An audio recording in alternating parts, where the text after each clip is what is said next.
Hey, Jesse. Hello, Miss Lindsay. What are you having to drink today? I have a mojito. You do. You helped me. I did. And we got something from the garden, and we put it in there. And, I haven't tried it yet. We'll take a sip. Do I have to for right our now? Listeners? Yes. Hey, listeners. Tell me how your mojito is. Yeah, do your own mojitos and let us know if there's anything different. I mean, how is it? Wait a minute. It's perfect. Is it? Okay. This is perfect. It has the pizzazz and all the clean, just a nice, neat drink. It's amazing. Though it's on the rocks. And it's beautiful. So per our last episode, Jesse wanted me to pick a drink from our mixology chart. And we are going to be covering... Mojitos is on there. Well, I was going to say, well, yes, it is. Well, this week we're going to be drinking about a golden age Hollywood actress. So I was going to go, I literally looked up the popular drink in that area. And one of them was a Harvey Wallbanger. So I was like, Jesse, it's got vodka in it, which I can take because dark liquors I can't do. And we went out on a mission today to find the other ingredient, which is it's vodka, orange juice, and Galliano. Mumbo Galliano. And our town doesn't carry it. But You have to try it though, Lindsay. okay. It's so crisp. So hold on, let me try the mojito. It's amazing. This is what we settled for. Oh, it's very crisp. It's very good. Shit. Ooh. Hold on. Huh? It's like I feel like me and Lindsay's in our closet right now, and we're like we're drinking underage, like That hiding is from somebody. nice. Yeah, that's what I really feel like. So anyway, we went out on a mission this morning. We had to get some things because we're getting ready for our Thanksgiving family It's a festive event. Now this will come out on Black Friday. So hey, happy Thanksgiving and welcome to Black Friday. Yeah. Keep the frustration and everything down, and just be cool and do some amazing shopping and find some badass deals. But the day that we're recording this, so we've been prepping our house for a lot of guests that we're going to have Thanksgiving Day. Yeah, and let us know how you do your family stuff. But our town doesn't carry Galliano. No, they don't. So Lindsay could not get her Harvey Wallbanger, but next pod, we're going to have it because we're going to Gainesville, which is the nearest town that carries Galliano. Yeah, we're going to find it. We're going to get it so that I can make me a Harvey Wallbanger. So it's a 1 week delay, but I still got a cool ass drink over here that's on it's going to be a 2 week delay, basically. you know what I'm saying. 1 week delay from the time that this comes out, 2 weeks from the day that we went shopping. I charged Time her is with crazy. that. I was like, Lindsay, you need to do this. You need to do something really cool. But this was really good. But Jesse got him a mojito mixer, and then we got some mint out of our garden. It's so good. And I muddled it for him. And I just tried his mojito. I had to take 2 sips because it was good. Listen, y'all. She was over there like, I'm muddling, baby. I'm like, go ahead, baby. I'm muddling, baby. Go ahead, baby. Go ahead, baby. Okay, baby. But Jesse, you got to ask me what I'm drinking. What are you drinking over there, Miss Lindsay? So I've got in my cup, I have a peach Vista Bay. And then I discovered these prebiotic energy drinks at Aldi. And they had a peach mango one, which I don't like mango by itself. So it's peach mango, which I like together. So I added it to the peach Vista Bay, and that's in my cup. Yeah, those are the forbidden drinks that I'm not allowed to drink, but I'm supposed to drink some of them because you're like, I don't like these. But I like them, but you like them together. Yeah, mango by itself, ixnay. Mango with peach together, amazing. But the ones that you will always find put to the side is the passion fruit. And I've been drinking that all day. I know. Here and there, we've been cleaning, we've been prepping, we've been getting everything ready for the festive Thanksgiving, whatever the. But this will be this episode will air after Thanksgiving, so I hope you had a great one. Yes, we did. Enjoy your Black Friday. Jesse and I will be spending the day shopping, and then we're going to watch Wicked for Good. Ooh, we pre-gamed on that one earlier. 3D, RPX, 3D? you and I. in the recliner chairs with a big ass bucket of popcorn and a drink. You and I should make a pact.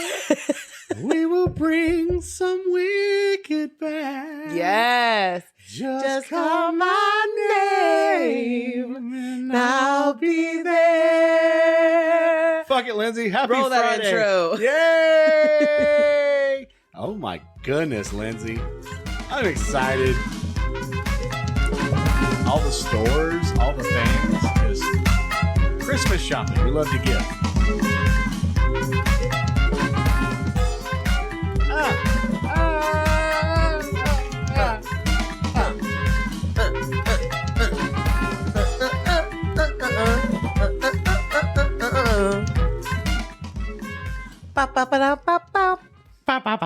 Yeah. Right? I mean, look at her. Look at her Janis Joplin shirt over there. You're looking so fucking fire right now. So if you watch our recap on YouTube, you'll be able to see my Janis Joplin shirt. Oh, I love me some Janis Joplin. Lindsay on 10 over here.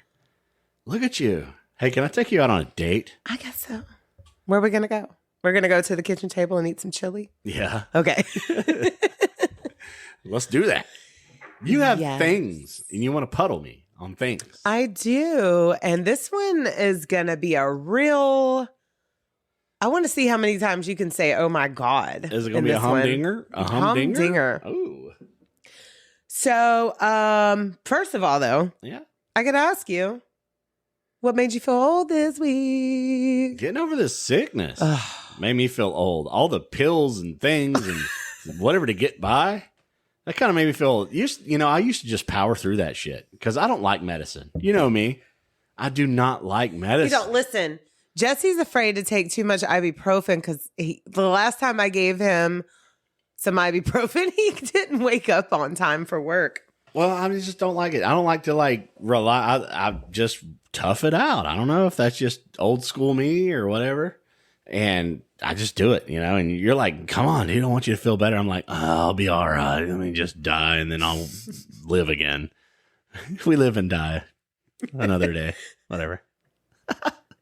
Lindsay she's always taking something. She's like, no, I want to feel good right now. No, exactly. Yeah, right now. And I mean, I don't take just anything. Like I have my Midol, I have my ibuprofen, and then we have both been battling a cold this week. So we've been Dayquilling, and Jesse's on Mucinex. Mucinex makes me cough a lot. I know that that's a good thing. You're supposed to hack it all out. But at the same time, I want to suppress mine. So I take the Dayquil. But I did take the Mucinex PM last night, and I slept really well. So did I. So I'm going to take it again tonight. We got up and we kicked ass and cleaned all day. So I was much ass. not fucking wore out. I got good sleep. Yeah. As you have heard, anybody that listens consecutively, we have been sick for like 2 weeks now. So Yeah, I know. And so my coworker, she's been telling me about this for a few years. It's like a Christopher's formula it's like a natural antibiotic. So I ordered us some of those. We've been taking those.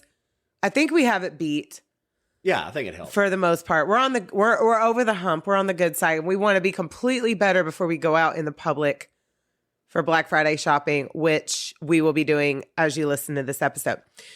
So, with all that being said, what made me feel old this week is... Yeah, your turn. And I did share it in our stories already, but... There was a TikTok that I found of a collaboration of songs that are turning 35 this year. And I realized Not 30, but 35. 35. And all those songs are they're younger than us. Oh, yeah. I mean, yeah, but yeah. And that was a weird realization.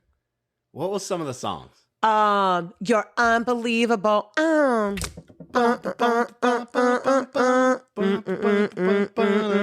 that's the only one I can remember. I shared it to you. Yeah. Do you remember? No, but I remember you shared pull it to me. up. Yeah, it was just like I did watch it, and every one of them made me feel old too. So you're right. You're definitely right. 35 though. 30 is okay. No, not really, but still. 35 years old? Yes. We All can't, right, there's one. Yeah, We'll just let it play. we can't put that on here. Can we? Yeah, it is. It's less than a few seconds. Oh, yeah? Yeah. Oh my God, Madonna. Madonna. Vogue. Vogue. Come on, Vogue. Yeah. Let your body move to the music. Oh God. Oh. Janet Jackson. Who was the GOAT? I think Escapade. Janet was hot. I mean, everybody was just fired. Well, you had Michael, you had Janet, you had Madonna, you had Duran Duran. Is there Billy Joel or who else? George Michael. George Michael is on this. Yes. Oh. Oh my God. Oh, there it is. Freedom. Shit. Sinead O'Connor. You hear it. You hear it. We were talking about that for Guess what he told me. her shaving her hair and just being like iconic. That was so beautiful. But he's a fool, 'cause nothing compares. Yes. It's going to switch here in a second. Nothing compares to you. All right, that was it. All the flowers. So all that you those gave me, songs, yeah, in all the those backyard. songs are 35 years old this year. Dude, I want to like. And we're 43. Okay, I want to jam every one of those songs after this though, and Yeah, just we need celebrate our oldness. Celebrate your oldness with us. Yes. Yes. So that's the end of that. Okay. Like I said before, this week we are drinking about a golden age Hollywood actress, and her name is Natalie Wood. Natalie Wood. What Lindsay does, though, really, honestly, she tells these stories, and I don't know anything about them. And I don't know anything about Natalie Wood. I thought it was like one of the Dixie Chicks at first, but that's not. No, that's Natalie Maines. Natalie Boo. Maines, Yeah, okay. that's my girl. I love her. Okay. So real quick, we're gonna plug all of our socials real quick before we get started. So follow us. Our website is drinkaboutsomething.site. And you can also like and subscribe to us on YouTube, Spotify, Apple Music, Amazon Music, all of your platforms that you listen to all the time. We would really appreciate it if you could give us a review and like and comment on those apps if that's where you listen to us at. It would really help us out. And I was thinking, I was like, is this something typical that people do in all podcasts? They really do. Even the millionaire podcasts that have millions of followers and everything, they plug this same Every stuff. time. Mm-hmm. I just want to say, you can ring my bell. You can ring my bell. That's the little the little icon that I just discovered. I didn't know it was even there. Yeah. And now that makes me feel old. Whoa. Yeah, Jesse's a little boomery when it comes to where's socials. the bell? What's the bell? Okay, so you hit the bell and like you get notifications and you're following and you're doing the thing. So that's really And make cool. sure you follow us on Instagram, Drink About Something. I do post every week photos and links. You get the goods on Instagram. Yeah, You so get the goods on YouTube. You get the goods on just the website. There's some goods. Well, on the stories, I always post photos of the parties that are involved in our cases. And I will plug the audio book or the documentary that I watched for information on the case. And then we also plug the band at the end that we share at the end that Jesse has gotten permission to play. So make sure that we know, we see the stats. We know y'all are listening and we love you. We need you to do a teeny bit of extra work. It's free. We had a comment from one of my old besties the other day. I love it. Oh, Todd. I love Todd. I want him over here. And he mentioned something the other day. I was like, let's do a podcast about it. He's like, no, y'all do a podcast about it. Okay. So look at that. We're going to do a podcast about it and then tag Todd in it. Love it. And our number one fan, Mary, she got our merch that we sent her. And she shared us last week. And we love you, Mary. Yeah. We love you so much. And we hope you enjoy your merch and keep listening. All of our love. Yes, we love you so much. So we're going to get started. So Natalie Wood, she started out as a child star. And she was Little Susan Walker in the original Miracle on 34th Street. I mean, are you kidding me right now? An angel gets his wings. Every time you ring a bell, an angel gets his wings right now. An angel gets his wings right now. So that's one of Jesse and I. So cute. Yeah. We always watch the original with the black and white. And then we also watched the 90s version, the 90s version Yes. that has little Matilda in it. God, I can never remember her real name. But we also watched her. Jesse and I did a Robin Williams night last night. We watched Hook and we watched Mrs. Doubtfire. And she's this little girl. Oh my God. I'm going to look her up really quick because I got to know her name too. Because she was DNA. We had to get a DNA. We watched Hook and then we watched Mrs. Doubtfire. And I was like, Silas, you need to know this house right here. And then we talked about the McAllister house. We talked about some houses. It was like, you need to know this house. And this house is in San Francisco. And this is such an iconic movie. Mara Wilson. Mara Wilson. So she played, and y'all will, if you're a millennial especially, you'll know her from Miracle on 34th Street, Mrs. Doubtfire, Matilda. She was a very prominent child star in our growing up. In your hearts. And what's crazy is, she went through a lot of shit the same as Natalie Wood will, but we're going to continue. So Natalie Wood played Maria in the 1961 musical West Side Story, which has also been remade and updated. I introduced Jesse to that last year. I think it was West Side Story. It's a good movie. Yeah. It's a good musical, but we need to watch the original. I mean, you remind me of a West Side Story. And she also played Gypsy Rose Lee in the movie Gypsy.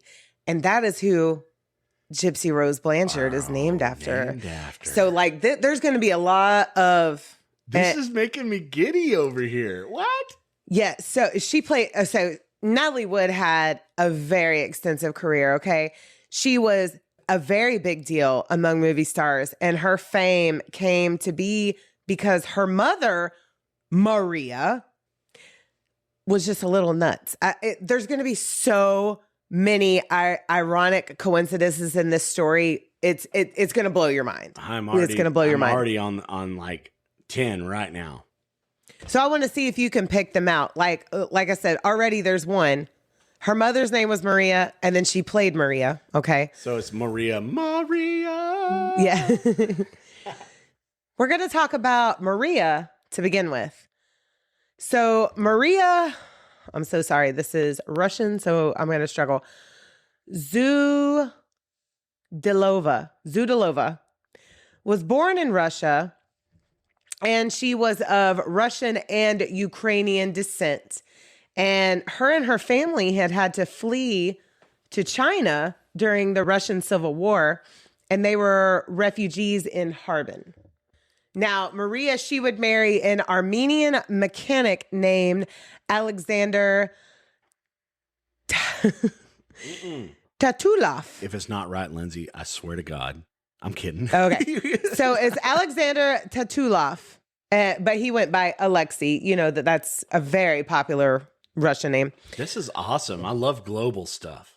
And they had a daughter together named Olga, and they would move to America in 1930. Now Alexei and Maria, they divorced when Olga was 6 years old, and then she would get remarried to a man named Nicholas Zakharenko. And then Natalie would be born Natalia Natalia. Lindsay now. Hold on. Give me a second. Okay. Natalia Nikolavina Zakharenko in San Francisco on July 20th, 1938. And her nickname would be Natasha.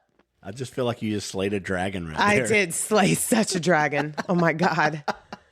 And she would later on have a little sister named Svetlana, who would also be an actress named Lana Wood. So yeah, and I'll get to how they, got their names. So Maria, she had wanted to be a ballet dancer and an actress. But since she wasn't able to do those things, she made sure that her daughters would aspire to be greatness. She pushed them into it. Wow. So before her daughters were born, a gypsy. Now, I told you before, Natalie played in the film Gypsy. A gypsy had told her that her second-born daughter would be a star known all over the world. And the gypsy also told her to be careful while swimming because she had seen into the future, and the future was her, Maria, drowning in dark water. Wow. And, that had to be terrifying because Maria traveled from China to Vancouver on a ship. Yeah, so she was a refugee in China, had to come over here to Vancouver on a ship, and then she, came to California. That's a long track across the Pacific. Wow. Yeah. So not only was Maria terrified of dark water, she would make her girls terrified of it as well. When Maria got to San Francisco, she would watch movies constantly to the point where she was like, you know what? I gotta get a job to support my movie going habit. So she became an usheress at a movie theater so that she could always be able to watch these movies. Now, Olga, she would take ballet and piano lessons, but Maria focused hard on Natalie becoming a star. She was the second-born child that the gypsy had told her would be a star.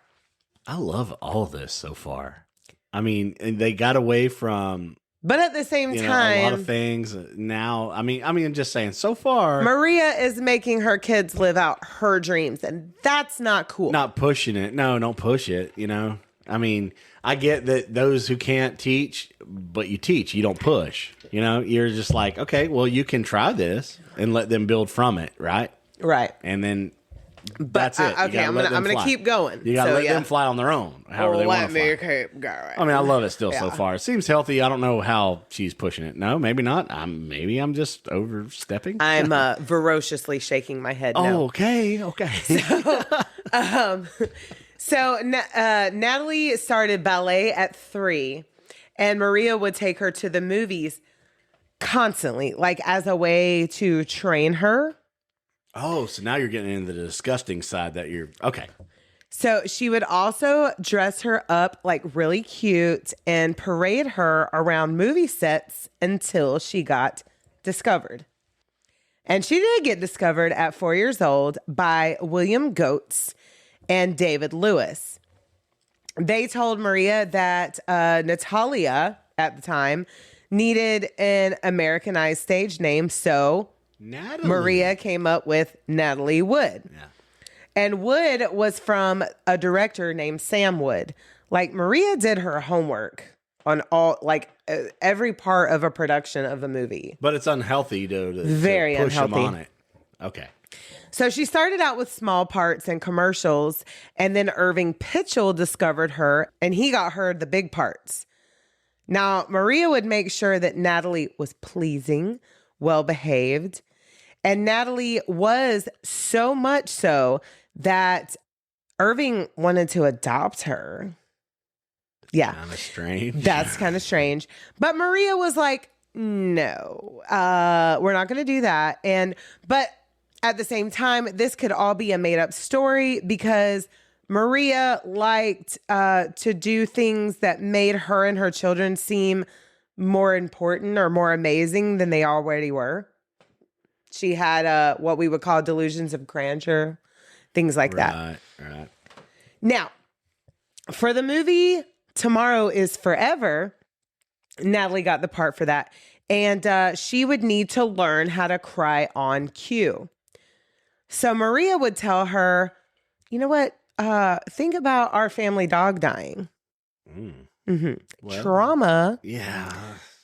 And then Maria would also take a butterfly that was in a jar for one of the sets. And she literally just ripped the wings off this butterfly to get Natalie to cry. No. Yeah. Come on now. Yeah, she wanted to get them waterworks going. So that's that's like silver screen amazingness going on right now. And you're doing it so unhealthy. And there's a lot of dirt. Well, it just makes you think about all that. Just listening to, I'm going to plug the book at the end that I listened to for this case. But just listening to everything that Maria put Natalie through just made me really feel sorry for the rest of the child stars that we grew up watching, like Macaulay Culkin and, oh God, I've already forgotten her name. Fuck. From Matilda and, all these child stars, because we know now that they're older, that they really went through a lot of shit as they were younger. The unhealthy push. That's right. Not cool. Yeah. Now, one of Natalie's old child co-stars said that Maria did not like her hanging out with other kids. She wanted her to be around adults the most. That's unhealthy too. Like, you gotta, oh God, Maria is just really crazy. Let them be kids. Kids need to be kids. And we've seen that with so many different famous people. Mm-hmm. Wow. Now, Natalie did so well in a movie called Tomorrow is Forever that she got a contract with 20th Century Fox and went on to star in movies like Miracle on 34th Street, The Ghost and Mrs. Muir, The Bride Who Wore Boots, and several others. And when she was working on Miracle, she was also in like 3 other movies at the same time. Imagine that. Pushing all Imagine that you're a weight little kid on a child under 5. Yeah. And you're literally trying to work. I'm sorry. I don't want to say under 5. I think it was under 8. She was between 5 and 8 That's when a lot all these of pressure. Yeah. So it was total identity crisis. She was literally on the set of 4 different movies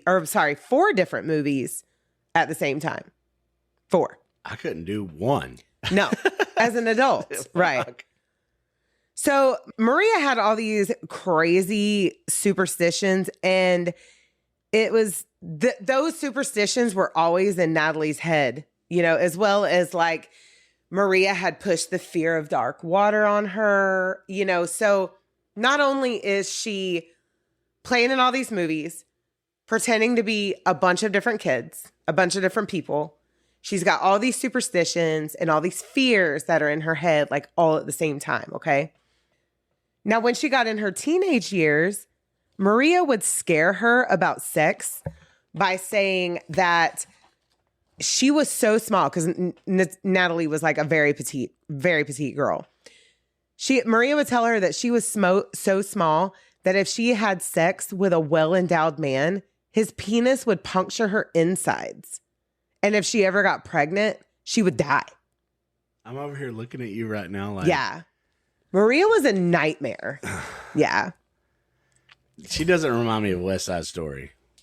Not that one. No. She's not growing up in Spanish Harlem. What's crazy is Natalie played the part of Maria, but she did not do the singing. Yeah. So you haven't watched the original West Side Story. No, I have. I haven't. You watched the newer version of it, which is really good. But Mom. Quit trying to fucking make me whatever you want to make me. And I know. I had to take a put me sip. in fear and making me fear my life and not be a regular human child. You're stripping away my livelihood, Mom. Now, from 4 years old, Natalie was bringing in the dough for her whole family. And she didn't realize that. She just knew that she got a special prize after each movie was made. Like she got a telescope and a typewriter and things like that. Now, she started acting in 1943. So please remember that number, okay? Because I'm going to talk about it again later. 1943.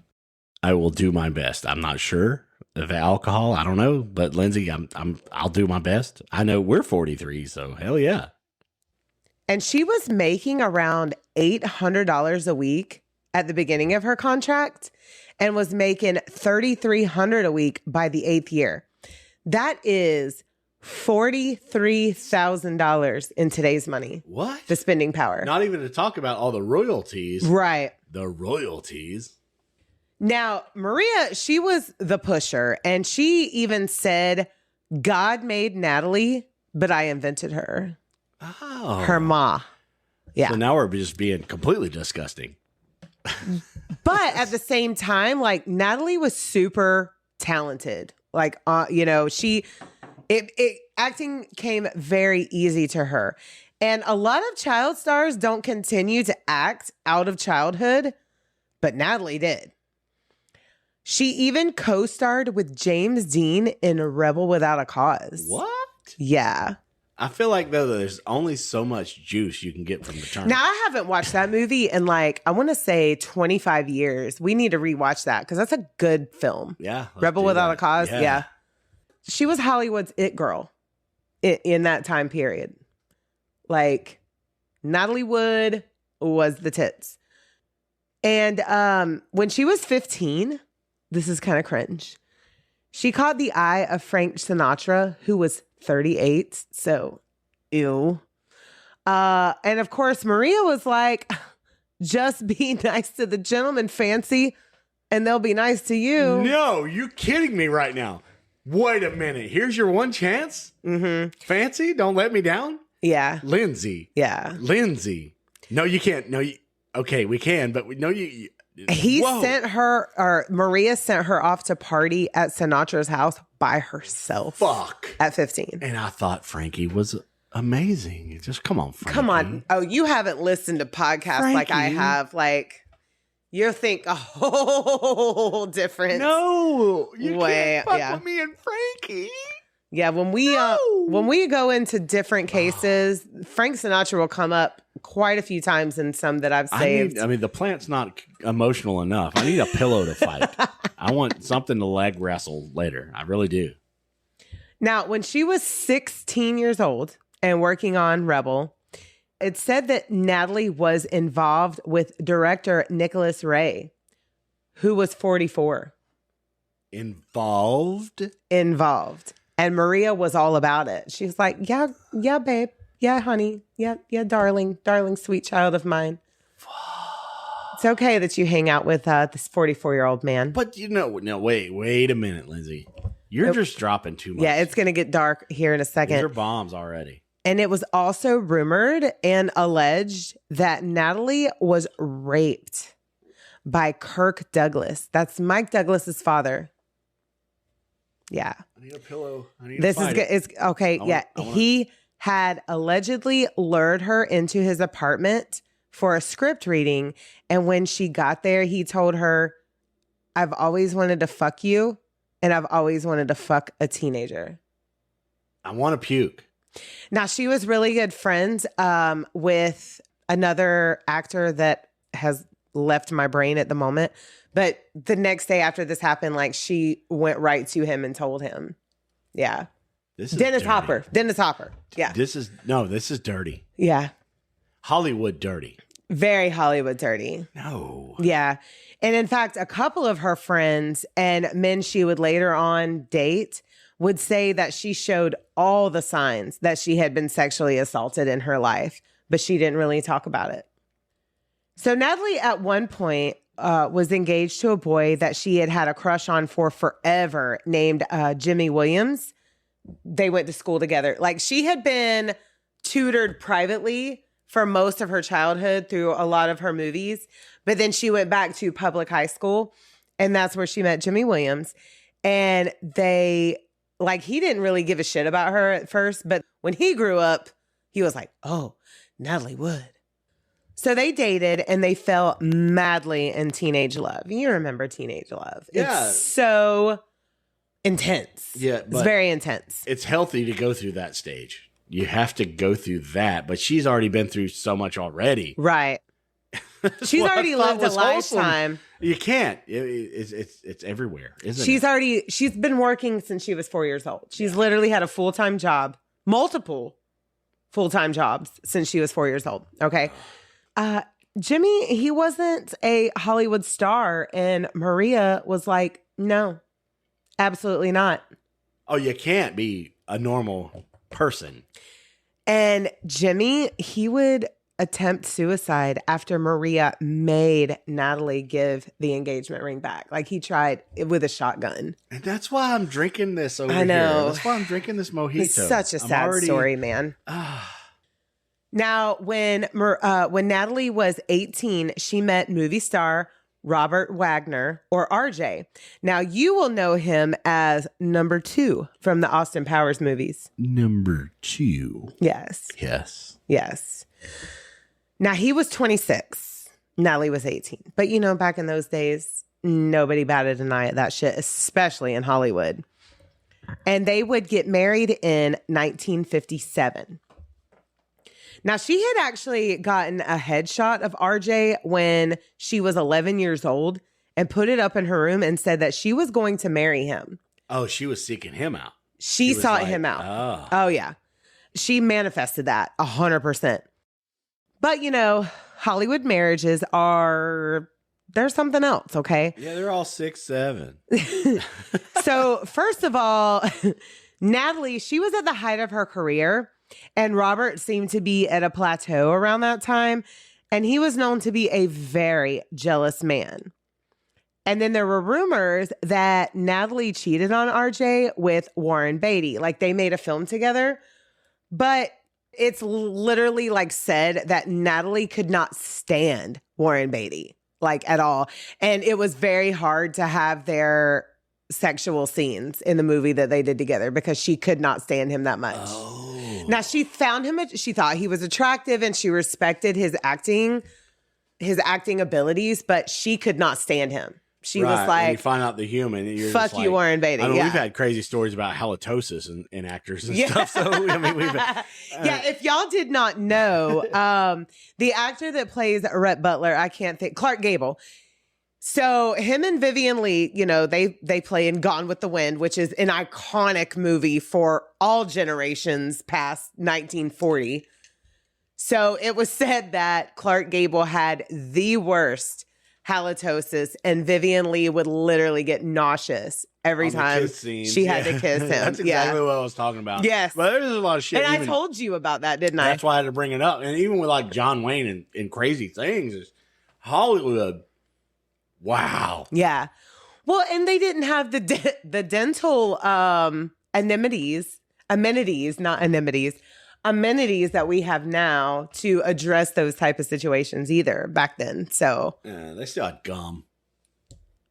Did they? Yeah, I don't know. Oh, yeah, they did. Yeah, they did. Gum was invented in the 1800s. Yeah, they had like some kind of breath freshener. Or yeah, something. it says drink some creme de mint. Yeah. Okay, just drink some good. Drink a mojito over here. Exactly. Put a mint leaf in your mouth. My breath right now is on 10 right now. But you know, I mean, honestly, the misogyny in old school Hollywood, they probably didn't give a fuck. I feel like I could give the best kiss right now. That shit is good. It's very nice. Yeah. It's very crisp, very minty. Very nice. If you haven't had a mojito, get it.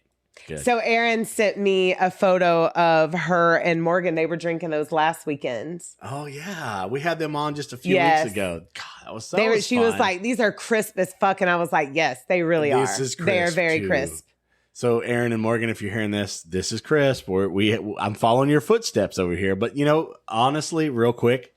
Can I say it real quick? Mm-hmm. We were on a cruise ship one time. Mm-hmm. And this old man told me about mojitos. Mm-hmm. And I've never had one before. I'm like, yeah, give me a Long Island, whatever. I'll go back to the pool, right? Because we go to the pool. Because, you know, it's also our bathroom. Yeah.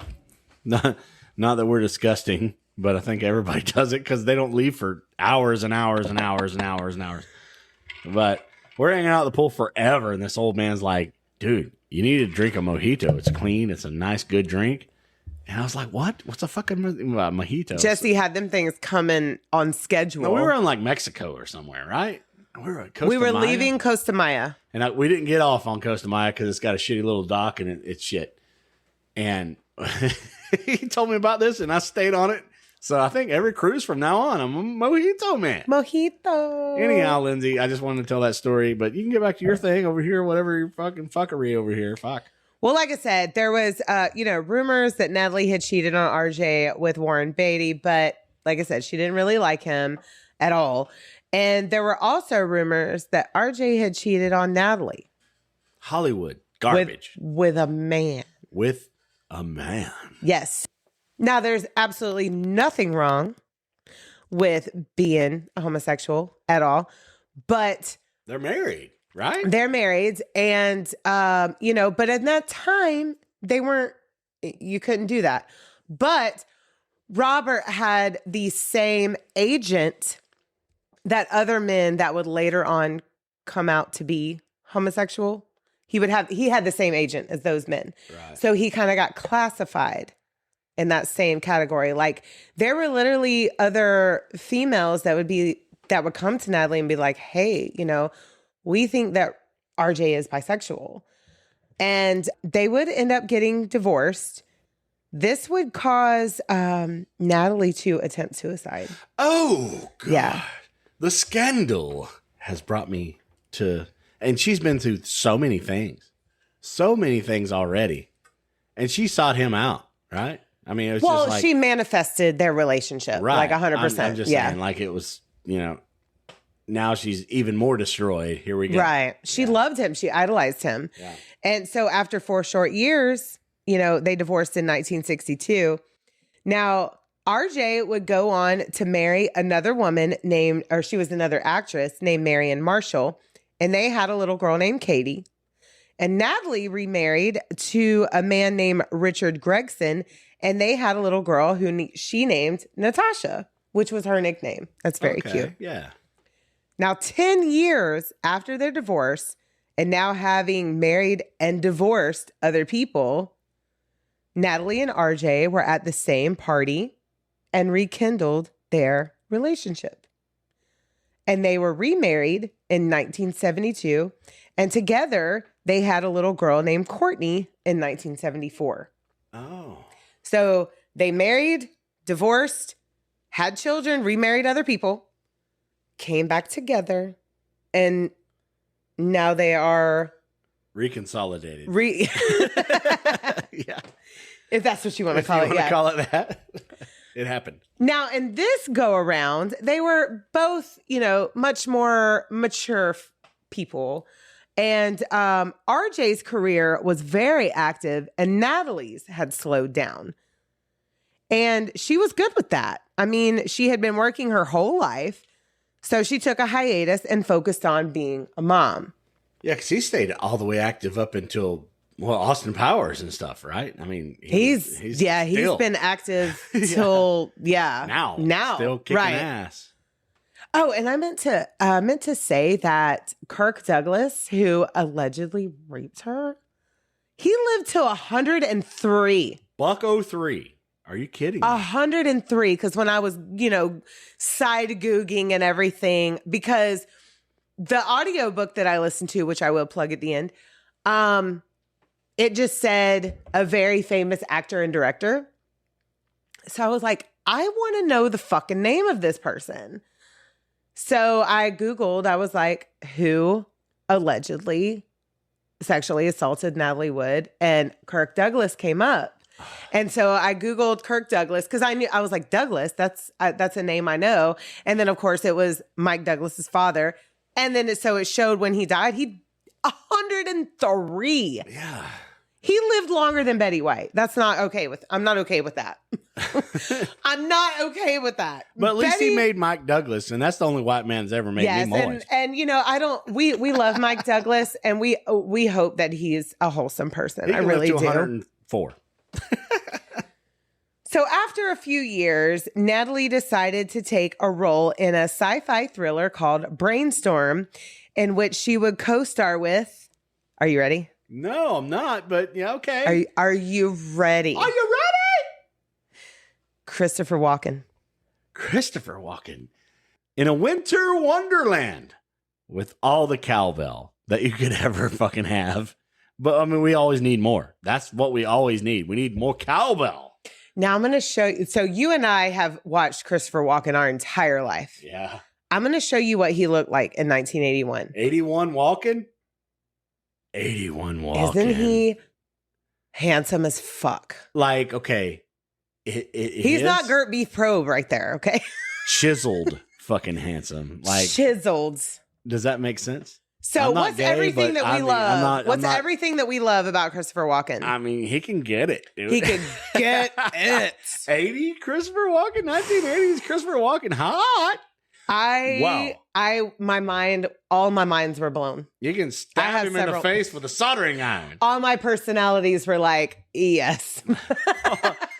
What was the thing we've been watching though, Lindsay? Like about the Game of Thrones thing, where you're like, how many drinks you can? Oh yeah. Oh my god. Oh, You guys, if y'all are Game of Thrones fans, there is a trend out right now. which this is everywhere. I'm sorry to bring that up, but like he don't even need a drink for me. No drinks, sober, raw, uncut, unedited. So there's a trend, Game of Thrones trend. It's how many shots would it take? To smash, yeah. To smash. Yeah. And for different Game of Thrones characters, y'all go look up that hashtag on TikTok. It is great if you're a Game of Thrones fan. If you're not on the Game of Thrones, like get on it right now. Yeah. In fact, Jesse and I start rewatching in January, and we're going to start talking about it. You guys can rewatch with us from the beginning. Maybe we'll talk about an episode every week or 5. Not saying that you're not our friends if you don't like it. You're always our friends. You're but always at the our same friend. time, we want to hear your You Game gotta of get Thrones on it, stories. man. You got to get on it. Oh man, Game of Thrones, House So of Dragons. what was your introduction to Christopher Walken? Christopher Walken beginning? Mm-hmm. Oh my god. What was the MTV music video that he was in? What was that? That wasn't my beginning, but it was the Fatboy Slim one, wasn't it? Fatboy Slim one? I'm sure Hold on, I'm going to look it up right now. I'd seen him in some other things before that. I'm sure some movies and Oh, yeah. such. You had but to have. You remember him dancing in that video? Yes! I'm about to look it up. Give me just a second. Fuck, MTV. Come back, dude. We just I'm need a little buzzed, so music give me just a videos. second I don't to know. Goog here. Who's going to come up with something that's just MTV's type things that plays music videos and has Beavis and Butthead like It bringing is out Fatboy videos? Swim. Fatboy Slim. Fatboy yeah. Swim. Swimming. Slim is swimming. Bow-legged So women. Fatboy Slim, it's Weapon of Choice, and it is amazing. Like, look up that music video. But my introduction to Christopher Walken was Sarah Plain and Tall. Sarah, okay. He plays Jacob. Okay. Isn't that his name? I'm going to look it up. Oh my God. Because that was core memory I unlocked remember right there. Sarah playing it all. That was fucking. How many With Glenn years? Close. How many too. years before that was that? Christopher Walken. Give me just a sec. Give me just a sec. There were some mafia movies. Jacob. What's his name? Yeah. Like, listen, You that was nailed off it? the hip. You nailed it. Yeah. Jacob Cool. Whitting. You're like a ricochet from a Clint Eastwood movie over here. Yeah, so that was with Glenn Close, and that was my first Christopher I'm sure, Walken. okay, what was there was so many mafia movies and things he was in too. Like I'm sure that I've seen something like that. Yeah, so it was Christopher Walken and Sarah Plain and Tall. Then it was the music video from Fatboy Slim. Mhm. Then, of course, you've got the SNL skit, The More Cowbell, which is iconic You can't get enough cowbell. To I got this a fever. day. I got a fever. To this day. And then Joe Dirt. Then Joe Dirt. Joe Dirt. Yes. That's my And name. then That he was in Joe Dirt. Click. Yes. He was in Click. Oh, he was in Click. He was like. But do Gert Beef Probe. What was he? Does your mother sew? It's Sodas. Oh, Is it? I stab you in the face with a soldering iron. I already said it twice, but Yeah. twice or 3 times or whatever, but still, yes. So much Christopher Walken that, I mean, like, Christopher fucking Walken. No, we so haven't he was done, in this nobody movie. has done Walking in a Winter Wonderland, have they? Oh, yeah. I mean, that was probably like actually my 4th encounter with Walken is from Sleepy Hollow. Sleepy Hollow. Yes. Yeah. He was the headless horseman and Oh my God. Yeah. Iconic role. For real. CW, you are the man. And maybe the Mafia movie was from like Pulp Fiction or something like that, because I remember him being in that. It's like. But I mean, he was Frank Abagnale's father in Catch Me If You Can. He was senior. Then he was Nikki Blonsky's dad in Hairspray, the Hairspray that I love. Yes, I was born in the 80s and I should love the Ricky Lake version the best, but absolutely not. I love the Hairspray with Zac Efron and what did I just say? Nikki Blonsky and Was it John Travolta. Yeah. And Christopher Walken. Oh, we love us some musicals over here. Because it was way more musical. And Jerry, That's right. Oh, you know, every time we watch Hairspray, we have to watch Grease, or every time we watch Grease, we have to watch Hairspray. Yeah, they just go hands in hand. There's some really rooted Gen Z stuff right there. All right, so will snuff out our love for Christopher Walken, and we'll keep going with the story. Yeah. We love Christopher Can Walken so I much. still love him though? Are you not going to shit on me on You Christopher can, Walken? but Don't we'll get there. say but. We'll Don't get there. We'll get say there. but. Come on. We'll get there. Oh. Okay. So RJ would be jealous of this role that Natalie took on because, like I showed you, 1981 Christopher Walken was an absolute dreamboat, okay? Yeah, he's drop dead gorgeous. And there were immediate rumors of him and Natalie having an affair. But the director of the movie said that they really didn't have any sexual chemistry at all on set. So, if you don't have natural chemistry that the director can recognize, like, fuck the rumors. Right, they do their shit and then they go somewhere else, right? And you can see it, right? He didn't believe the rumor at all, this director, but the rumors flew, because unfortunately, it doesn't matter what you say. Rumors are going to fly, period. Oh, back to fear and insecurity at the same time. Yeah. If you're that insecure, just hang out on the set and see what's really happening. If you feel comfortable with that, and then you can just let them go and do their thing. I mean, insecurity is unhealthy to begin with, but if you're feeling like that's a thing, just go hang out. Well, what's crazy is there's all these rumors of RJ being either bisexual or homosexual, period. But he was so jealous. And, that Freddie Mercury is my boo. I love that man so much. But I also feel like if he was that way, or if he is that way, that maybe it was like a Mary Austin thing with him. Like, because Freddie Mercury loved Mary Austin. That was his one and only. That was his one and only. That was his real love. Is female love. Yeah. And he left her everything after he had an 8-year relationship with a man. Bought her house right next to him. Come on. I mean, and it's crazy to me because, like, that was his true love, like, as a human. Yeah, but in the midst of all that, you got this confused sexuality that you're just trying to come to your true self. And then you have drugs and everything else involved in all that. And he loved his man. Was it Jim Hutton or James Hutton? Something like that. But he loved him. Yeah. He loved his partner that he had for, the 8 years before he passed away. But he left Mary everything. And he literally felt betrayed by Mary when she went on to find another man and happiness. Because everyone deserves. Everyone deserves. But yeah, I mean, even though he was attracted to men, he loved Mary Austin very much. Bohemian Rhapsody really portrayed everything really well. Oh, yeah. And Bohemian Rhapsody is like a true tale of everything that Freddie was feeling. To us, because of it's fucking iconic. But going through all that, there's a lot of shitty situations and people being shitty at the same time. And I think there's a little bit of shit on Fred. Well, I would say Mercury just did some like, shit too, so. Freddie loved Mary and RJ loved Natalie and did not want to lose her yet again, So during Thanksgiving weekends, that's why I chose this episode. During Thanksgiving weekend of 1981, Jesse, you were almost born. Stop it. Almost. Not quite, but almost. Yeah. I was a preemie. You know that? I was a preemie. I was really? I was a 6 pound fucking So you were you were baking in the oven. I came out of the oven early. Yeah, you came out of the oven early, but you weren't born quite yet. So production was put on hold for the holidays, and Natalie and RJ decided to take their yacht, the Splendor, to Santa Catalina Island. Ooh. Now, Natalie had starred in a movie called Splendor in the Grass with Warren Beatty just a year before her and RJ had got divorced. So there's another coincidence. Splendor. It's just crazy coincidences. Hollywood stuff, though, Now, like I said before, Natalie had this deep fear that was passed on from her mother of deep waters, but she loved being on a boat.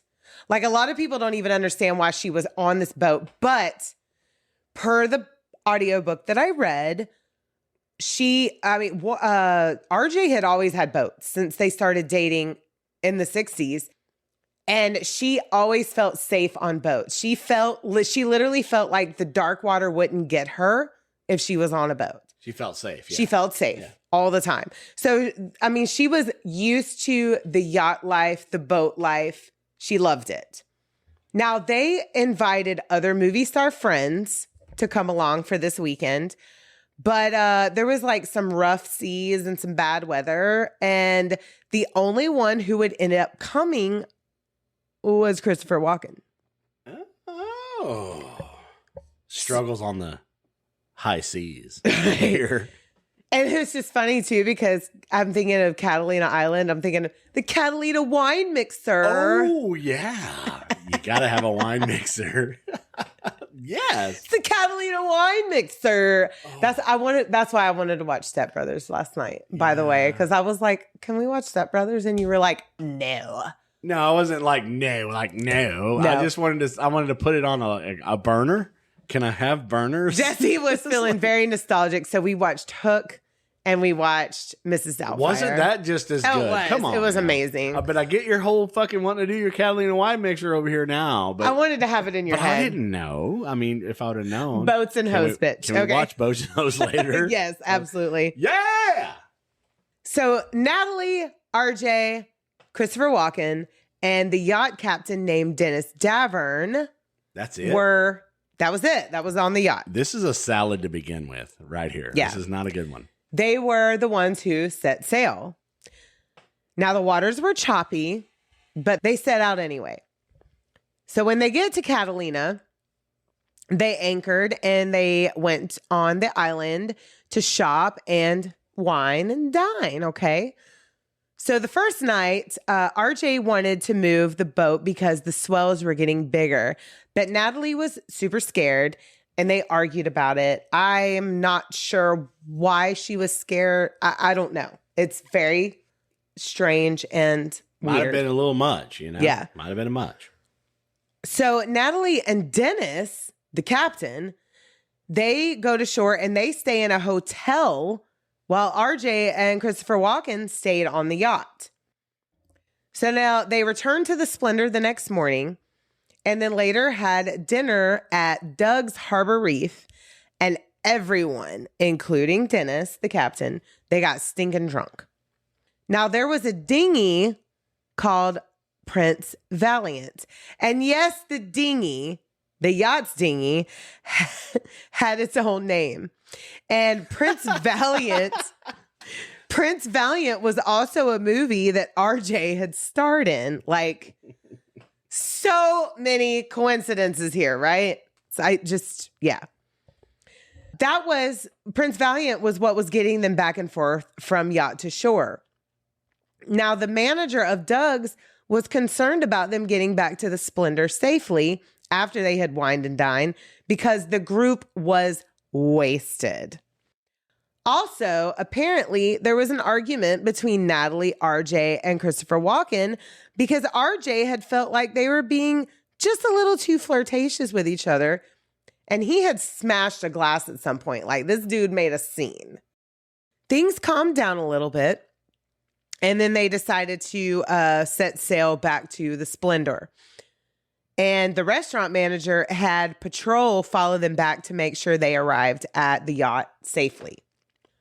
Now, another argument would arise between RJ and Christopher Walken because apparently RJ was not thrilled that Natalie had gotten back into acting and felt she should focus on being a mother. So there's just some hidden tension going on all the time. So much hidden tension, yes.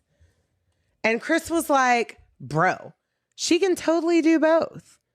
And this argument would get so heated that this time RJ broke an entire wine bottle. And you know, what did I show you the other night? The expensive wine that they talk about in Cocktail, Louis the 13th. Yeah. And I just kept picturing that bottle because it was really pretty. And it was like coated in silver. And these people are just so rich that they probably just didn't give a fuck about anything, and they're just smashing shit. $150,000 bottle of fucking wine. Yeah. Yeah. What the fuck? Well, Chris, he was like, I'm done with this shit, bro. So he retired to wherever it was that he was sleeping on the boat. And then Natalie, she went to the main stateroom to get away from them both. And around 11 p.m., RJ noticed that Natalie was nowhere to be found. And neither was Prince Valiant, the dinghy. Oh, what? Out in the high seas. Out in the high seas. So I think they are about a mile from shore. That's why they took the dinghy back and forth. Just like when you and I went to Belize and we had to take the little boat to shore. Yeah. Holy shit, what a ride that was. You got to be ready for the ride, yo. You got to be ready. Belize is a whole different. So it was fun, though. Come on. You know, you got in, you strapped on, you went. It was so fast. I wasn't literally shitting in my pants, but in my heart, I was shitting my pants at how fast that boat was going. Now, on the way back, we took a catamaran with a lot of people. A nice floaty, and it was a nice, chill ride back. But on the way, when I wasn't, because we had to be at that boat at like 7 a.m., right? Yeah. So we were up, we were showered, we were dressed. They're just rushing you in there. It's just I wasn't ready. I wasn't ready. I was ready. I was like, I don't give a fuck. I want to bleed. You know what made me feel safe though? Was that there were kids on there. I was like, it's going to be okay. There's children here. I'm going to live. I have a child. I'm going to live. I want to live. But it was, the ride into Belize was so fast. The situations and that I've put you in, chaotic. Lindsay, I have put you in some shit in life. You have put me in so much situations that are out of my comfort zone, but I'm here. I'm here to tell the tale. Okay. So Captain Dennis was like, so you want to turn on those floodlights so we can see what's up? Because Natalie is deathly afraid of dark water. Why would she take off on her own? And RJ was like, nah, I don't want to bring too much attention over here. What? Yeah. They're sitting a mile offshore.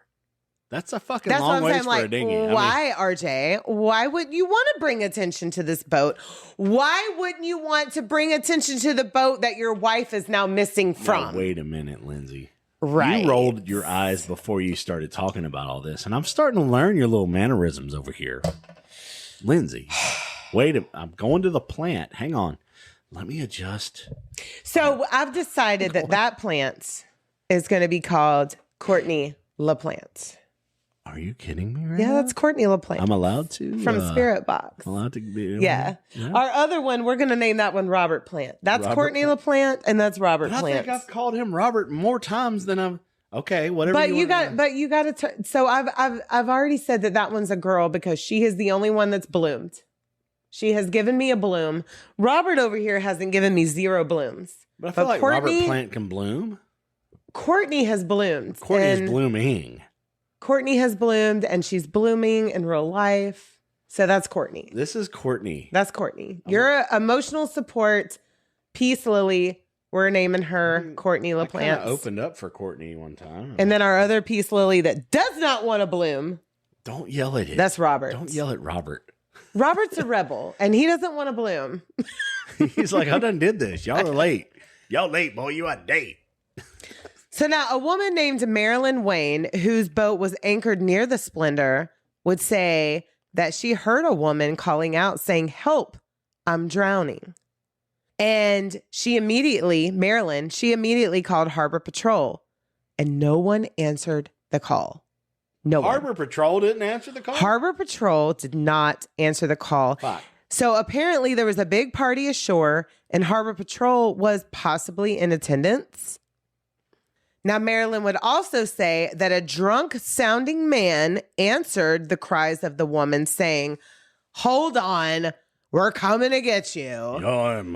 In like a condescending, drunk voice. I'll be there when I can, sons of bitches. Now, RJ, he called Harbor Patrol as well and didn't get an answer. And this was 2 hours later. No. And then a total of 4 hours later, after Natalie is found missing, he called the Coast Guard 4 hours later. 4. 1, 2, 3, 4. And then around 8 a.m., hold my hand. No, Lindsay. Hold my hand. Okay, I'm getting over here because I know you're finna do it. On November 29th, Natalie's body was found in a cove near the dinghy about a mile away. Son of a bitch. Son of a bitch. She was found in her nightgown, socks, no shoes, and a quilted down jacket that had weighed her down in the water. The dinghy had not been driven. It was just floating, and it looked like it had been just cut from the yacht. Yeah. Somebody killed her. Just dumped her off in the middle of Catalina Island, just in the water. As the Oracle in says. the dark water that had been literally foreseen by her mother. Now, Maria thought she was the one that she was going to drown in dark water, but it ended up being Maria. I'm going to cry. Fuck. Now, pay attention to people that tell you things, because there's some clairvoyant shit that fucking really does fucking happen. There's one of the other coincidences. Yeah. Oh. Now, when an autopsy was performed, she did have a high alcohol content in her system, along with motion sickness medicine and a painkiller. And she was covered in bruises. You don't get bruises from the water. No. It was presumed that she had tried to tie Prince Valiant up and fell overboard, and that the coat made her drown. And then her death was ruled as an accidental drowning. And RJ and Christopher Walken really had nothing to say about the situation. They just told the events leading up to. But RJ was breaking the fucking bottles and doing shit. Right. He had the fucking built up shit going on. Where were you, Chris? I love Christopher Walken, and I really don't want to think bad things about him. I'm not. But I know. But where were you? You know you had to hear this shit. You know you had to hear these arguments, okay? There had to be some fighting going on. So and Dennis... Why did he spill it? Oh, what the fuck? She was abused before. Hold on. Listeners, I'm going to show Jesse a picture of Natalie Wood really quick, because I know that he probably can't picture her. My speculation for sure, but I feel like, there was some shit going on before that, and he knew about it. He didn't spill it, dude. Look at her. Look at how beautiful she is. Oh my God. I know. And it's still Miracle on 34th Street to me. I know. Just look how beautiful she is. Ugh. Okay. So Dennis Davern, the captain, he kept quiet for 10 years. And then out of nowhere, he called Natalie's sister, Lana, and told her a few more details than had been revealed in the past. The dirt. He said that RJ and Natalie had argued pretty heavily in the stateroom before she disappeared. Apparently, furniture was thrown and violence ensued. It was not pretty. And he just kind of turned on some music to drown it out. Now, this was possibly the reason why she was so bruised up. I mean, when I looked at the initial coroner's report, she had 39 bruises. You don't get that from just falling in the water. No, you don't. And there was some shit. I don't know how big this boat was, but fuck. It's a yacht. Yeah, so, but still. And before that, RJ had accused Chris of, quote, trying to fuck his wife. Those were the words that are literally used in the situation.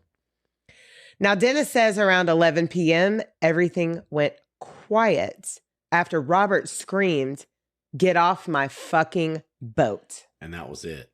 Then they discovered Natalie was, quote unquote, missing. Yeah. Mm-hmm. And RJ had said, leave her there. Teach her a lesson. Mm-hmm. So we're nailing it right here. Now, Dennis had been too scared of RJ to come forward in the past and had actually lived with him for a year after Natalie's death. RJ wanted to make sure that motherfucker was quiet, but allegedly. So he had allegedly something over top of both of them. Him and CW. He was like, no. Now, I will end your fucking life. I will end your career. Well, I'm going to talk about that in just a second, okay? Okay.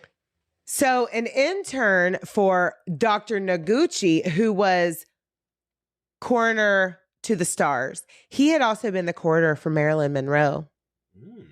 Dr. Noguchi. Yeah. Wow. And you know how that, well, we'll talk about that in another, that's on my list. There's a lot of dirt right in We're going to talk about Marilyn later on. Up in there. So the intern later said that there was bruising on Natalie that would only be there if she had been pushed off the boat. But that wasn't filed in the initial report. And when he asked why, like this intern asked Dr. Noguchi why, and he looked up and told this intern, some things are better left unsaid. No, it's not. That's fucking garbage. There was also head trauma that wasn't noted in the initial report. Now, in 2011, the case was reopened after Dennis Savran publicly stated that he had lied to police during the initial investigation. He literally says that he really believes that Robert Wagner murdered Natalie. Now, whether it just be a drunken accident or on purpose, period, Dennis Savran says that RJ was the cause of Natalie's death. In 2018, RJ was named a person of interest because he was the last person to see her, and she was covered in bruises, and there had been a violent argument. But in 2022, Lieutenant Hugo Reina announced that all leads have been exhausted and that the case remains open but unsolved. Now, Christopher Walken was ruled not a suspect right off the rip and really hasn't spoken of much since, other than there was a Playboy article that he did where he did say that he believed that the dinghy, Prince Valiant, was knocking up against the boat and it was near Natalie's room to where she could hear it, and that was disturbing her sleep. And that he felt like she had maybe tried to go cut it or move it and maybe fell overboard. Come on, dude. It sounds like a bullshit story. But at the same time, why wouldn't she just have Dennis do it? The captain. Yeah. Who knew how to deal with that shit. That's exactly what I would have done too. And being in that position, be like, hey, this needs to be fixed. We're paying you to do this. Fix it, right? Oh, another mystery is Christopher Walken was married at that time, and he's still married to that same woman named Georgianne Walken, and they have been married since 1969. And she is a casting director and an actress who had a small role in the movie Brainstorm that he was going to star in. He did star in that role. Like, they did finish production of that movie. Natalie, and it was just like, it was setting up everything. Well, Lana, her younger sister, stood in for the few parts that needed to be filled after she passed away. Wow. Mm-hmm. So it's a mystery why she wasn't out on the Splendor with Natalie and RJ. Like, that's a complete mystery that we'll probably never know. I feel like everybody was just moving forward and they were going to hide it so they could further their careers and Hollywood debauchery. You know, that's what I feel like. And they didn't give a fuck about a human life. Well, that's what I'm saying. I need to know why. Yeah. There was a 4-hour period before the Coast Guard was called. I know Harbor Patrol didn't answer. They didn't answer the Maryland lady or RJ's call. But why was there another 2 hours after that before the Coast Guard was called? Come on. Now, RJ's in his 90s now. We'll probably never know unless he does a deathbed confession. And I love you, Christopher Walken. But come on, if you know anything, come forward. I feel like he knows. Please come forward and say, it's been too long. You're old enough now. You're old enough now. Yeah. Yeah. Mean, not that you weren't old enough then. You should have fucking manned up. I mean, fuck the career and the shit, dude. Do what's right. Well, I mean, Christopher Walken's only 78. So, I mean, he's quite a bit younger than RJ. Yeah, but still, this is So, I mean, no wonder why RJ was intimidated. But Christopher still, Walken put himself in that situation. He showed up to the little party boat and he did his shit. And Well, knowing you know, there was some tension, though, went- he probably knew there was some tension. I don't know if it was, was fueled or whatever, Right. but the first sign was lashing out and doing some crazy fucking jaw-dropping moments with breaking shit. And then it's like, you break shit. Well, he was arguing with RJ about Natalie's career because RJ was like, nah, she's a mother now. She needs to be a mother. She needs to stay at home. Shut the fuck up, RJ. But at that time period, all men were like that. And unfortunately, that's just the way it was. But I just don't understand. There's no way. I've never been on a yacht, but I've been on a cruise. I don't understand how you could just go to bed and not hear this argument. That's what I said. I don't know how big the boat is. Right. 200 foot, I don't know. And I don't know. I really believe that even if it wasn't on purpose or premeditated, I believe that Robert Wagner was definitely responsible for Natalie's death. I feel like that. There's no way. I really do. She said in an okay, not only did her mother instill that fear of water in her, she said it on an interview. Like nobody believes that Natalie Wood would have went anywhere near that dinghy without assistance. Right. And this was all documented beforehand. Right. And then it actually came to clairvoyance. Mm-hmm. Whoa. Yeah, but don't put yourself in that situation as at the beginning. Like if he feels like there's some dirt, go and figure it out for yourself and then handle that in a healthy way. Well, there was even rumors that Natalie was going to take Prince Valiant, the dinghy, to shore and party hop. She was in a nightgown and socks. No. She's not going to party in a nightgown and socks. A Hollywood starlet that's been a star since she was a child. No. Like, because the book that the audiobook that I listened to called Natalie Wood, The Complete Biography by Suzanne Feinstead. And it's read by Rose McGowan, by the way. Rose McGowan? Yeah. From Rose McGowan? Rose McGowan, Marilyn Manson's ex-wife. Really? Yeah. What? Yeah. It's read by her. Very intriguing. Very good book. If you want to deep dive into Natalie Wood's entire everything, listen to this book. It's amazing. But this book says that she would not leave her house without being fully made up because she knew like paparazzi and things like that would be. She's not going to show up to a party unless it's all planned and exactly. and prepared for. She wasn't going to be party hopping in her nightgown socks. Yeah. She had no shoes on. Yeah, completely star that was put out, right? She was thrown off that boat. Yeah. Beaten and thrown off the boat. RJ, come on out. Somebody come on out knows and say it. Yeah. We're waiting on Christopher Walken or RJ, somebody. I really don't think Christopher Walken had anything to do with it. And I don't think that Dennis had anything to do with it. And I believe that Dennis was just like terrified of what Robert Wagner could do to him. Yeah, and you feel like Wagner can really fuck up your career, so you're trying to hang on to that maybe after Wagner dies. And maybe, yeah. Yeah. You know what? Because a lot of shit will come out. I mean, look at what we found out about Michael Jackson after he passed away. I know, and I feel like, honestly, holding on to that for your career come up at this point and your age, fuck that, dude. You should have said fuck it to begin with and been a stand-up person and really. And I'm really mad because I love number 2. He was a number 2, I guess. He was a number 2. Yeah. But you know what? At the same time, Rob Lowe's version of number 2 is way cooler than Robert Wagner's. So yeah, well, we're changing the years. I was about to say, our son is still obsessed with the Austin Power movies right now. He is rewatching them. But I mean, he can quote everything. And I'm like, and it just makes him so much more happier that Mike Myers also did Shrek. and Wayne's World, and just like I love because Mike Myers is wholesome as heck. Yeah. Is wholesome as heck. You can quote every bit of it. We can. Gen Z World, we got it. Mm-hmm. I did that shit on Hook last night. I did it. I was like, I was saying the words before they came out. I was like, they're fake. Yeah, I couldn't help it. I don't know why I couldn't help it, but DNA, right? But fuck, dude.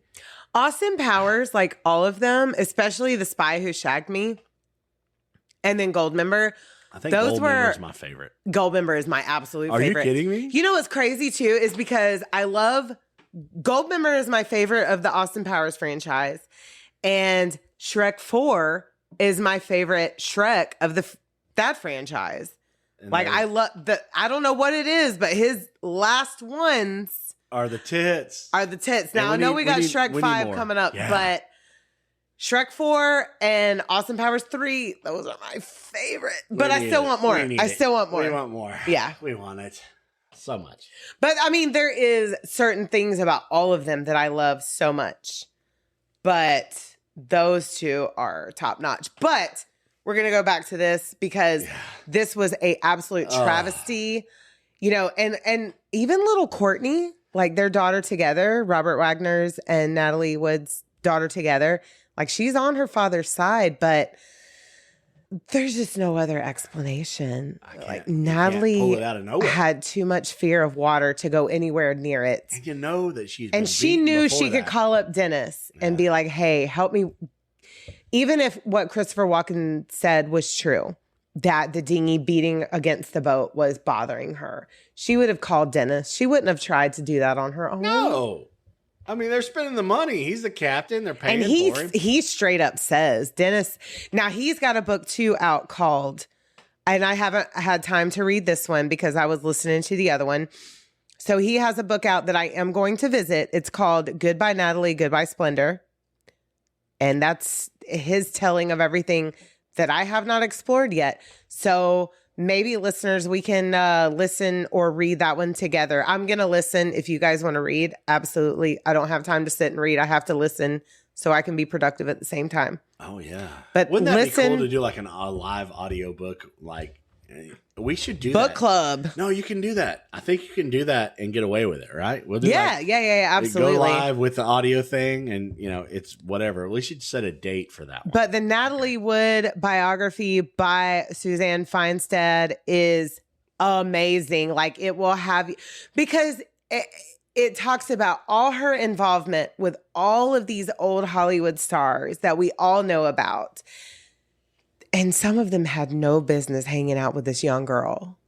Like dirt. Like Frank Sinatra. Right. Like he had no business hanging out with her. Fucking Frankie right in front of me. And even speaking of fucking Frankie, there's a Fuck Frankie song that Marilyn Manson did on Smells Like Children. Isn't that crazy? Wow. Fuck Frankie. Yeah. It smells like children. It's a circle. Nasty one. It's really nasty.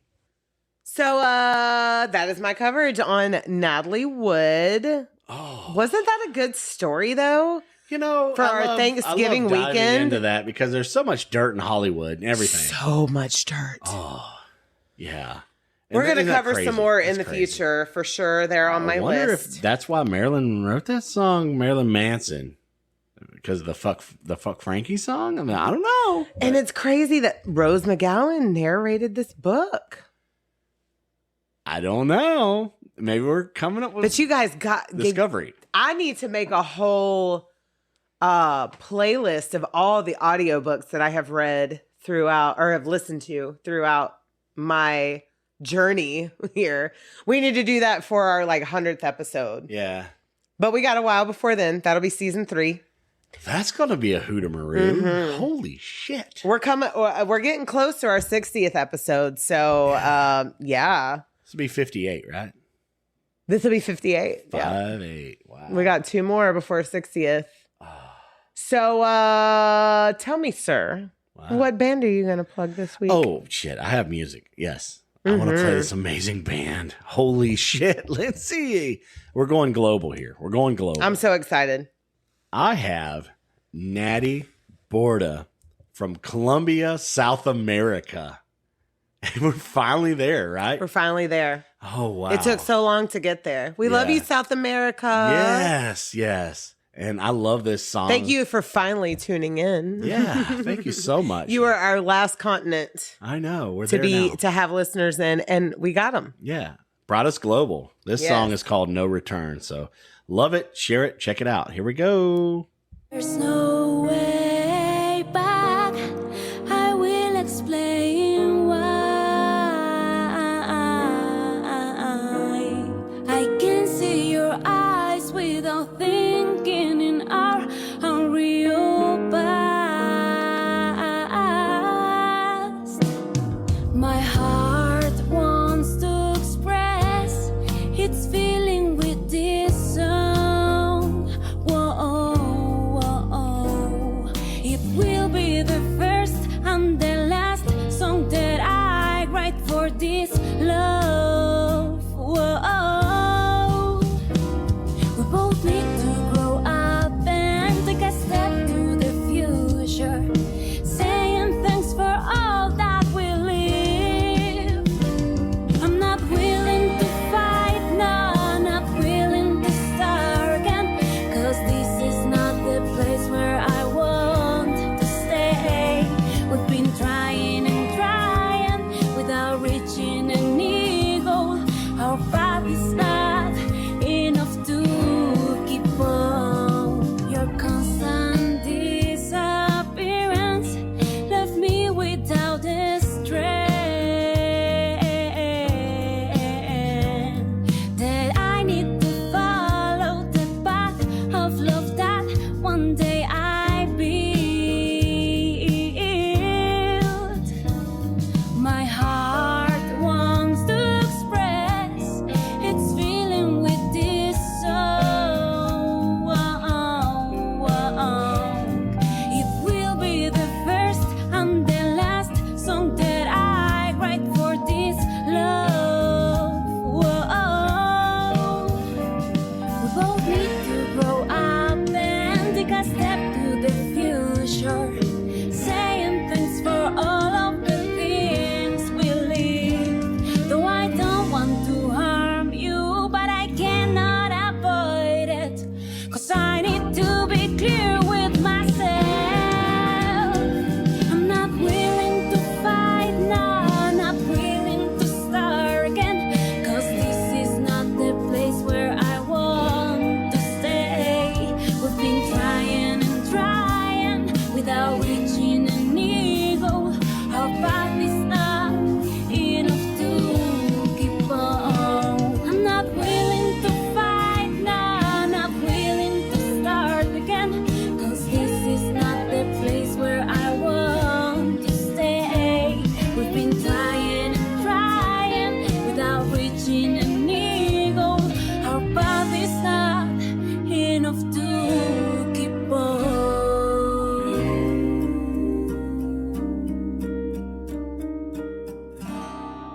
Oh my goodness, Lindsay. That was so beautiful and so Wow. sultry.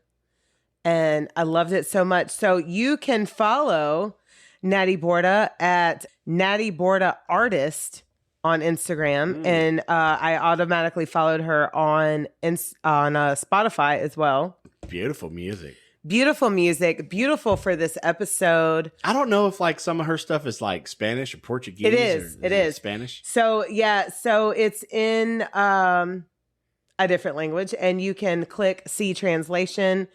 Her newest single. So this song is called No Return, but her newest single is called Despacio, which is translated to slow down. And that's her newest song. And she posts that it is out on all platforms. Yes. And I have followed her on both of my platforms that I A lot of listen these to. groups And that we play, that they're making moves. So Making moves. Follow them and support it. Yes. Like check out their stuff, because a lot of it's diverse too. Like my favorite is like that reggaeton, like that really juking. Me and you work out to that stuff. I know and, I didn't manifest them enough to be at Rockville, but Yeah. we're going to catch them. We're going to see them in the future.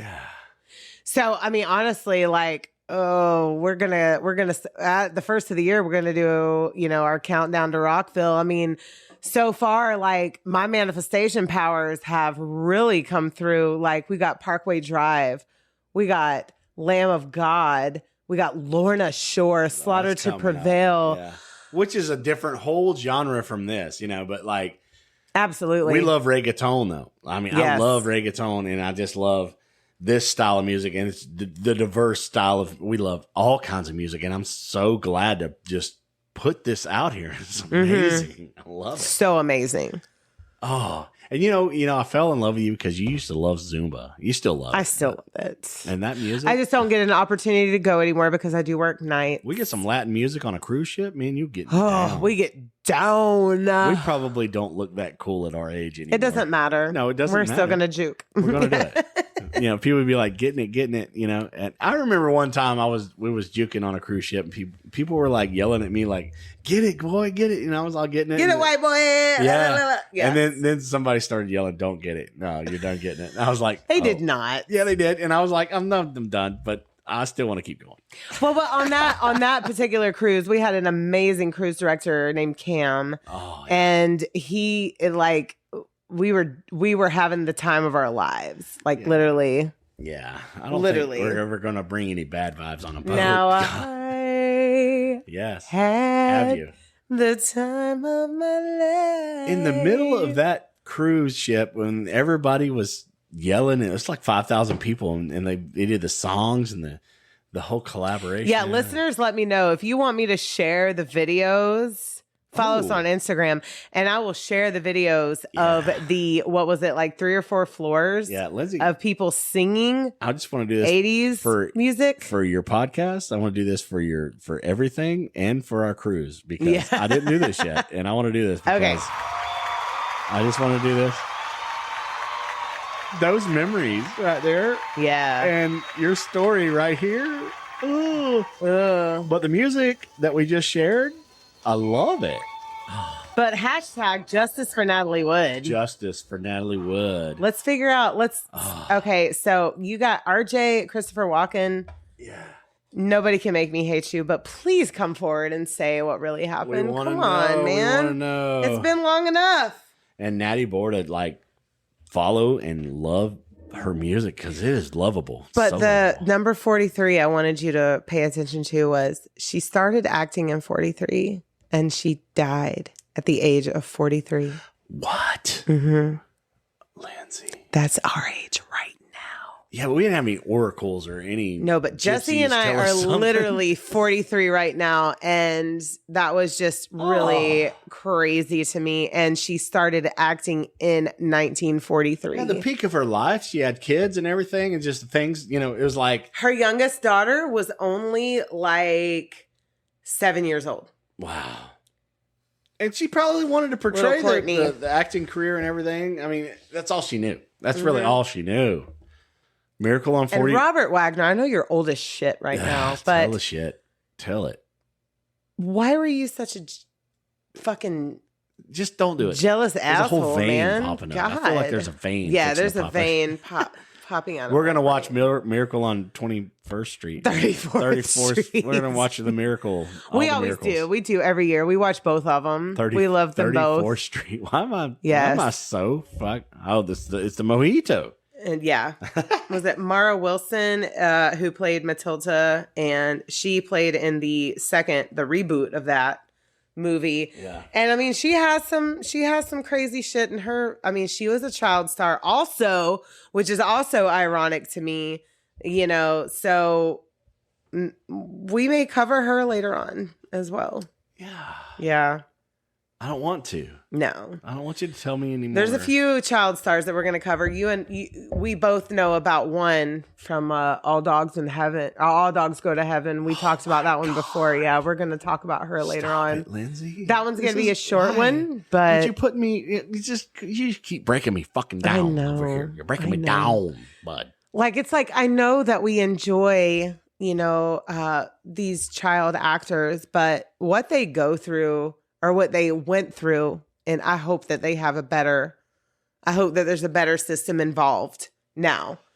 I feel like that it's healthier now. because I hope so. everything is out here way more. And if a child feels like there's so much, it's in their hands, they can just blast, you know? And if you're a parent out there who wants to live vicariously through your child, don't. No. Don't. No. I mean, maybe our son is playing guitar and all that stuff, but I don't push anything on him. No, you didn't at all. And you had at one point... I vibe off of what he wants to do. You had at one point said that you really wanted him to, but at the same time, as he grew, and we just kind of introduced things to him and have let him come to us and be like, "Hey, I want to do this." Help him harness those skills, right? But like he does want to perform because we'll have a little gathering or something over here. He's like, "Dude, I want to play this. I'm going to play a guitar set or something to everybody." And then he's like, "No, I don't want you to tell me to do that." I'm like, "Silas, you're the one that stopped the whole party and wanted to do this on your own." So that's all. Yeah. I mean, literally, we cannot have a party over here without our kid being like, "All right, I'm bringing my amp and my guitar out here. Y'all shut up." Center of attention. Yeah, it's Silas World. That's what we actually say. We actually, oh, wait a minute. We have to have a moment. It's the Silas Show. The Silas Show. Yeah. So, Lindsay, that was amazing. Thank you so much. Thank you for plugging Natty. Yeah. And that was a great song. Great story, too, though. Great artist. I hate the story. Yeah. It's fucking, here you go again. You got me over here. You got me. Like I said, hashtag justice for Natalie Wood, because there really hasn't been thus far. No. But we're going to get off here. Hope you have had an amazing Thanksgiving. And great Black Friday shopping. Yeah, if you're in the United States. But if not, just be thankful for life and be great human beings. And we love you. We will be taking just a small break due to work hours and preparing for our own family Thanksgiving festivities. Yeah. But we will have a little special episode out, recap, and a few little extra things on that. So stay tuned for that. Plug a little video on YouTube, a little something. Yeah. Absolutely. We love you so much. Make sure you like, follow, share, subscribe, do all the things. And you can ring my bell. You can ring my bell. Yes. My bell. Yeah. Ring my bell. Do it. Do all the stuffs. Yes. Thank you so much. We love you. And we have another thing going on for our next amazing follower. And I want to give them something too. So yes. I've already gave, and I'm going to give again. That's what I promised, and I've followed We're through. Givers. We love giving. So the next one that's up, we will hit you up and we will send you something. Mm-hmm. So keep on sharing. Our next number one fan. Yes. You're never number 2. Number 2. No, you're never number 2. Yeah, you don't want to be Robert Wagner. You don't want to be no situation. Wagner. Our next number 1. Our next number 1. Yes. So we'll see you guys then. We love you so much. Bye.